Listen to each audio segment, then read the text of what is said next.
জয় হিন্দ বন্ধু বান্ধৱীসকল, মই Khairul Islam. Welcome back to my YouTube channel. তো তোমালোকে যিসকলে আগন্তুক হ'বলগীয়া থাৰ্ড গ্ৰেড, ফ'ৰ্থ গ্ৰেড বা তৃতীয় আৰু চতুৰ্থ বৰ্গ বা অসম আৰক্ষীৰ ৰিটেন এক্সামৰ কাৰণে প্ৰিপাৰেশ্যন চলাই আছা, তোমালোকৰ কাৰণে আজি মেথছৰ খুবেই গুৰুত্বপূৰ্ণ কুৱেশ্যন লৈ আহিছোঁ। এনেকুৱা কুৱেশ্যন প্ৰত্যেক বছৰতে আহি থকা দেখা যায় আৰু কুৱেশ্যনটো মই পোনপ্ৰথমে তোমালোকে পঢ়ি শুনাই দিছোঁ। দুখন বাছ পৰস্পৰ 575 কিলোমিটাৰ দূৰত্বত থকা দুখন ঠাইৰ পৰা একে সময়তে ইখনে সিখনৰ ফালে যাত্ৰা আৰম্ভ কৰিলে।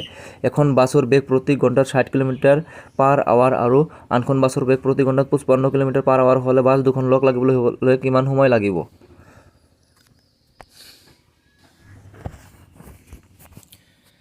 তো সলিউশ্যন লিখি ল'লোঁ আৰু বাছ দুখনৰ স্পীড আমি S1 আৰু S2 বুলি চিহ্নিত কৰিম। যিহেতু প্ৰথম বাছৰ স্পীড আছিল 60 কিলোমিটাৰ পাৰ আৱাৰ, গতিকে এইটো লিখি ল'লোঁ। আৰু দ্বিতীয় বাছটো আমি বাছৰ স্পীড S2 বুলি লিখি ল'লোঁ। তো 55 কিলোমিটাৰ পাৰ আৱাৰ এটা কে হৈ যাব তাতে। তো ডিষ্টেঞ্চ আছে 575 কিলোমিটাৰ, টোটেল ডিষ্টেঞ্চ আছে আমাৰ 575 কিলোমিটাৰ। তো এতিয়া আমাৰ সময় ওলাব লাগে, কিমান সময় পাছত আচলতে বাছ দুখন মুখামুখি হ'ব বা খুন্দা লাগিব বা এক্সিডেণ্ট হ'ব। গতিকে আমি প্ৰথম বাছৰ বাবে ইকুৱেশ্যনটো ওলাই ল'ম। প্ৰথম বাছৰ বাবে ইকুৱেশ্যনটো ওলাই লৈছোঁ।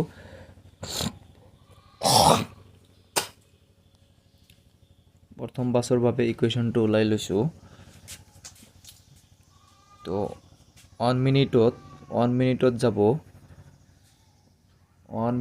যাব যিহেতু 60 কিলোমিটাৰ পাৰ আৱাৰ স্পীডত গৈ আছে প্ৰথম বাছটোৱে, গতিকে 62 ওপৰত যাব আৰু 1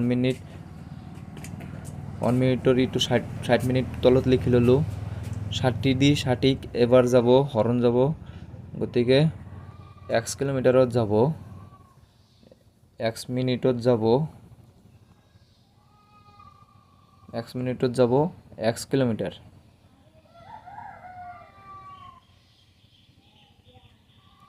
x কিলোমিটাৰ।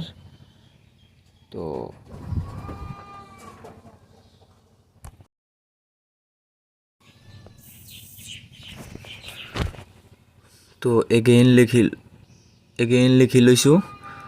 তো দ্বিতীয় বাছখনৰ বাবে তো 1 মিনিটত যাব, যিটো দ্বিতীয় বাছৰ স্পীড আছিল 55 কিলোমিটাৰ পাৰ আৱাৰ, গতিকে 55টো ওপৰত লিখি লৈছোঁ আৰু 60টো তলত লিখিছোঁ কিলোমিটাৰ।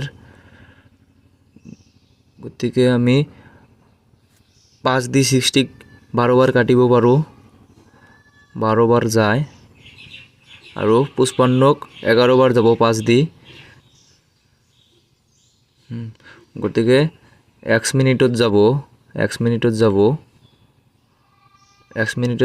11x বাই 12 কিলোমিটাৰ। গতিকে আমি প্ৰশ্নমতে এই দুটা সমাধান কৰি চাম। গতিকে 11x বাই 12 প্লাছ x ইজিকেল টু 575। 12ৰ লসাগু লৈ ল'লোঁ এলচিয়াম 12, গতিকে 11xটো থাকি যাব প্লাছ 12x হ'ব, 12x ইজিকেল টু 575 কিলোমিটাৰ। তো 11x আৰু 12xটো প্লাছ কৰি দিলোঁ। তো ইমপ্লাইজ ডেট 11x আৰু 12xটো প্লাছ কৰিলোঁ ডিভাইডেড বাই 12 ইজিকেল টু 575।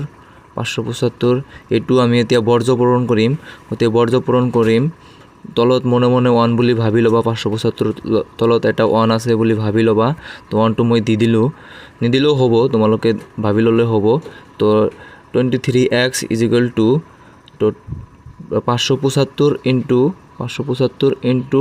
12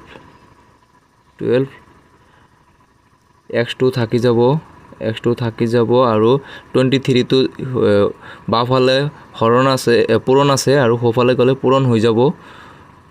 তো 23টো তলত আহি যাব, গতিকে 23 দি আমি 575ক 25 বাৰ কাটিব পাৰিম। তোমালোকে হৰণ কৰি চাব পাৰা। 25 বাৰ কাটিলোঁ, গতিকে x2 থাকি গ'ল 25 ইনটু 12 পূৰণ কৰি চোৱা তো 300 হৈ যাব x = 300 তো এতিয়া আমি যেহেতু মিনিট পালোঁ 300 মিনিট এতিয়া আমাক ঘণ্টাত ওলাব লাগে গতিকে 300ক আমি 60 দি হৰণ কৰিলে ঘণ্টাটো ওলাই যাব 0 0 কেনসেল আৰু 6 যায় 30ৰ মাজত 5 বাৰ গতিকে 5 ঘণ্টা পিছত বাছ দুখন মুখামুখি হ'ব বা